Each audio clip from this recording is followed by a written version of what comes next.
Hello বন্ধুরা, আজকে আমি রান্না করব পুঁটি মাছ দিয়ে, সিম দিয়ে, আলু দিয়ে, বরবটি দিয়ে, বেগুন দিয়ে চচ্চড়ি। তোমরা দেখতে থাকো। পুঁটি মাছটাকে লবণ হলুদ মাখিয়ে দিয়েছি, এইবার তেলে ভেজে নেব।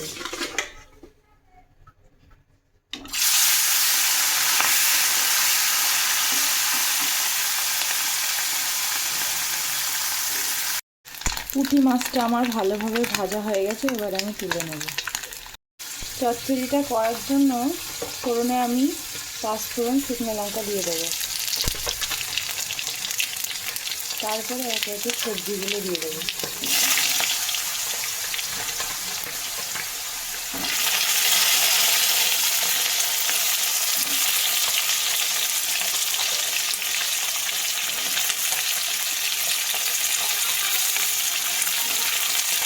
সবজিগুলো ভালো করে ভেজে নেব।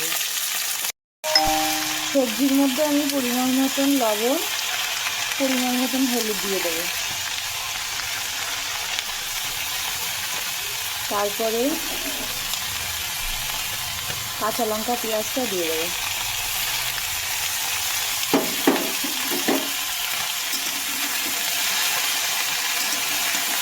দিয়ে ভালো করে নাড়াচাড়া করে আমি ঢেকে দেবো।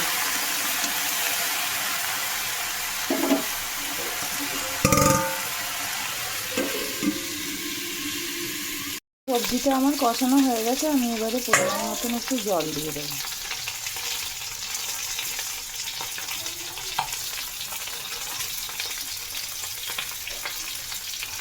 দিয়ে এবারে ঢেকে দেবো।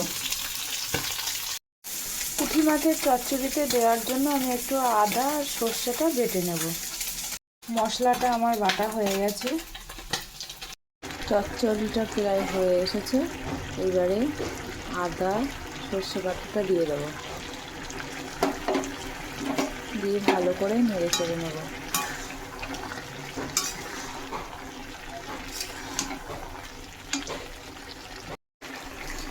চচ্চড়িটা মাখো মাখো হয়ে এসেছে, এবারে পরিমাণ মতন চিনি দিয়ে দেবো।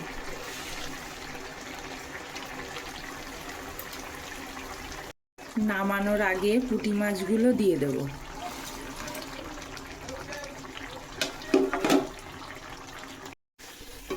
হ্যালো বন্ধুরা, পুঁটি মাছের চচ্চড়ি আমাদের হয়ে গেছে, এবারে নামিয়ে দেবো।